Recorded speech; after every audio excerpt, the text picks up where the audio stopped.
What's up, everybody? That car guy Eddie here, and today another video. As promised, more Tesla videos. Okay, so for those of you that may know Teslas, I'm not in my Tesla currently, and that's because I'm currently driving a Model X Plaid. Like, the fastest Tesla they make, some idiot at Tesla gave me as a loaner. Woo! That's right. That's right. Gave me as a loaner. Gave me as a loaner. They can fix my wife's Y all they want. They can fix it. I don't even care. Let them fix it. It's all good. Take as much time as you need to fix that car because I have a Model X Plaid. This thing is insane. And I probably put 340 miles on it. They also told me that because it's a fleet vehicle, I get free supercharging. So I'm going to pump this baby to 100 because it's not mine. So a couple things that make the Plaid different. Obviously, this is the X platform, so this is the largest vehicle that they make outside of the Cybertruck. I'm fairly confident this has a 100 kilowatt battery in it. I don't know because there's no number on the back of it. If you ever see a Tesla, it says P75, P85, P95, P100. The number is the designation of the size of the kilowatt of the battery that's in it, basically. So just the fact that it can go further and things along those lines, which is kind of cool. This particular vehicle, like I said, it is a Plaid, so I'm fairly confident it does have the 100 kilowatt battery, and it's got some cool little features on it that I just wanted to show you guys and talk about what I really feel makes this car a little bit more premium than the Tesla. Now, one of the things is a lot of people think Tesla. I think people think this, like Tesla, like this is a Tesla. The Model S is a Tesla. This car is a lot more premium feeling than even my 3. Now, it doesn't look that much more premium. I mean, I guess it does if you're looking at the screen and you're looking over here at this and you're looking at everything. But what I really feel is more premium is just the touch, right? It's like over here you have like the white paneling, you have the white paneling on the dash. This is all soft touch, so if you touch it, it's a little soft. It's soft up here, which is nice, where mine is still white. It's just hard plastic, and then this up here, of course, is a little bit harder. The screen in this one is, I believe, a little bigger than mine, and the screen doesn't necessarily look so out of place because it's got this really cool bevel that goes around it. So the screen is set into the dash, which doesn't make it look like an afterthought. Now, to me, I kind of like the Model 3 and Model Y screen just like BAM on the dash because I like the simplicity. I like the simple vibe of it, which is kind of a cool thing. I really do dig that. But like I said, the screen is cool regardless. One thing you'll notice right off the cuff is that this does have a center screen attached to it. And the center screen is nice because traditionally on a Tesla, all of your driving information, so your Navcom, your FSD, which is your full auto drive, or even your autopilot, is traditionally displayed on the left side of the screen over here.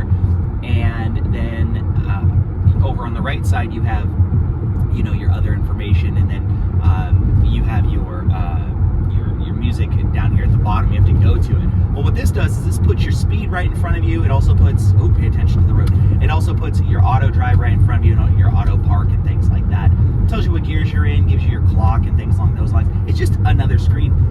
This feels very normal. What I mean by that is that this is what a normal car feels like, opposed to a Tesla where people go, oh, it's hard because everything's over to the right. So, if you're looking for that normalcy, Model S, Model X is the way to go. But keep in mind, you can get stuff like this for the Model 3. You can get a center screen that does this effectively from a third party. Of course, it's not Tesla approved, but it just clicks in to the harnesses and it will do this if you wish, which is kind of a cool thing. You may also notice that we are using the latest version of FSD, which is 12.5 point something. Basically, this is full self-drive with attention mode. So what attention mode means is that rather than nudging the steering wheel every, mile, because that's how it is in my cars. You got to nudge the steering wheel. You got to kind of do this a little bit, nudge it, wiggle it, spin the something, just to make it seem that your hands are on your steering wheel. What FSD 12.5 does is it does head tracking and eye tracking via a camera to make sure that you're looking forward. Now, this is good and bad. But what I mean by this is really becoming more and more autonomous. I mean, literally, I could be eating like, what do I want today for lunch? I could be eating like enchiladas, right? Letting the car drive. and the car would be driving just fine, opposed to my FSD where I have to, you know, be touching it every few minutes. Which one do I like more? It doesn't really matter. I mean, they're really close, but I will tell you that this is... All right, sorry about that, ran out of storage on my phone. So we were talking about FSD. So which one do I like better? I don't really know which one I like better. I mean, obviously this one might be safer because it forces you to look forward. With my FSD, I could keep a hand on the wheel and look down at my phone the entire time. This particular one, the moment you look down, it's like, hey, pay attention to the road. Hey, pay attention to the road. But we're not here for that. What are we here for? We are here because, like I said, this is a plaid, and the plaid gives you some cool things. You have a yoke. Like, how unnecessary is this? I feel like I'm playing Spy Hunter, the video game. That's right, that's how old I am. Spy Hunter. The Spy Hunter arcade cabinet had something just like this, you know? But the yoke is kind of cool. I mean, it definitely doesn't feel like a car. What I mean by that, it doesn't feel like a car when you hold it like... I guess holding it down here is the best way to feel like a car, because there's a bend in it, right? And that's what you feel. You want to feel a little bit of normalcy with the bend. A lot of people drive with their hands up here. I guess I could get used to this, probably just like this, with my hand on my knee and my knee on the steering wheel.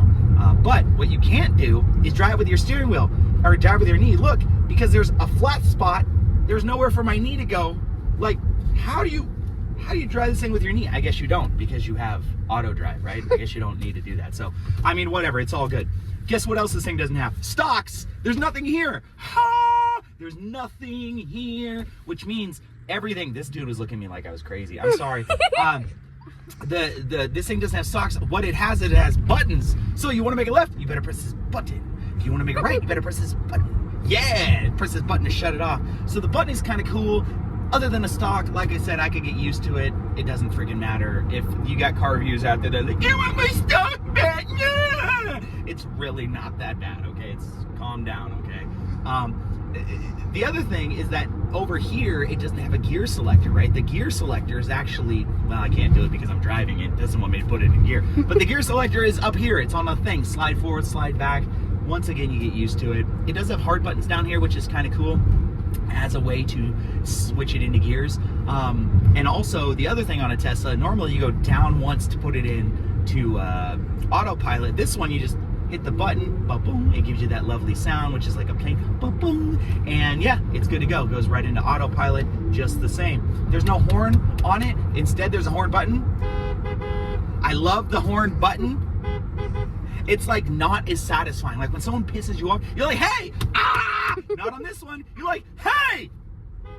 Like, it's so cute. It's so cute, right? Like, dude, like, there's no angry way you can honk your horn, because if you did, you'd probably turn on autopilot and turn on the windshield wiper because the buttons are all closed. You'd be like, hey! Like, look, see? There's like, so if you see a Tesla driver and they're driving and they're like, I'm so mad, and you see like their windshield wipers going, it's because they're aggressively hitting it, because there's no way to honk angrily, okay? That is something no car reviewer on freaking YouTube has come up with, okay? Except that car guy Eddie here, okay? Now, another thing you'll notice is huge windshield. Okay, so the huge windshield, kind of cool. I feel like I'm in a spaceship, especially with the yoke. Once again, Spy Hunter. I'm telling you, Google the Spy Hunter arcade cabinet. It looks just like this. This reminds me of another arcade game from the 80s. Afterburner at Scandia in Sacramento, California. They had you sat in it and it was like an airplane simulator. No, it wasn't. It was just a chair, like a plywood chair that like rocked back and forth. But the reason I say this reminds me of it is because it had this huge panel that went back and was like a projector, right? That's what this is. Huge panel. Now, it's cool. I feel like I'm in a spaceship. Like, I either feel like I'm in a spaceship or like a 1992 Toyota Previa minivan. Because if you guys remember, minivans in the early 2000s looked just like this. Whoop! Huge glass in the front. So, needless to say, my concern with this is how much does this cost when you get a rock chip in it? That's my concern. That's a huge concern to me, because look, you're gonna get rock chips, and this is a big piece of glass. So make sure your insurance has glass blade replacement on it. The other thing I want to talk to you about is this. This is the front front sun deflector. Kind of a cool way to do it. Somebody, I hope they got a big bonus for that. That's pretty nice. And other than that, there's only one thing left to do, is go really, really, really fast. That's why they gave me the plaid. Oh! I may or may not have been driving this thing incredibly quickly. I wish I was there to race that Tesla right there. Can you pan over and see that Tesla, Layla? See, that's a Model 3 Performance, and his license plate says 8 grand. This thing's license plate would probably say 128 grand. That one's probably salvage title. Maybe. I do like the wheels on that, though. The black wheels look good. Man, I love the red. You know, the red is something that, like, I wish I had on mine, the blue. But that's okay, because I got a blue one, and the blue ones are faster. At least maybe not. I don't know if the blue ones are faster or not, but yeah, so what it's worth.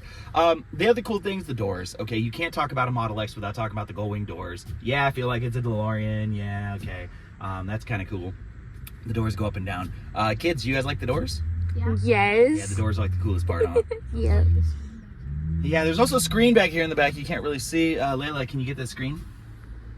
Yeah, basically it's like a screen in the back. That's something else that you can, of course, buy. Oh, yes. Yes, so you guys read the fourth? Are you read the fourth? Ah! Okay. Oh, God. It can't be good. God. It cannot be good for you. But it does allow you to... It does allow you to, like, get around and, like, get in front of people, which is really, really great. Like, if you need to, it's like instant power. It does make my Model 3 Performance feel slow, which is hilarious because of how fast this thing really truly is. So yeah, so that's what it is. Anyways, that's my quick little one-day review of it. Do I like it? Yeah, it's cool. Is it worth over $100,000? Yes, it is. This is a supercar that can seat 6 people and has gull-wing doors like a DeLorean that goes 0 to 60 in 1.9 seconds, has a screen you can watch Netflix on, and doesn't cost you any money in gas. It doesn't take a superhuman or some super awesome car person to understand that that is epic. Plus, it drives cool. I don't think I'd keep the yoke on it, mainly because of the cute little steering wheel button. Oh, turn signal. Okay. Other than that, thank you guys for watching. I appreciate it. Like and subscribe for more awesome Tesla videos. Ride hard, baby.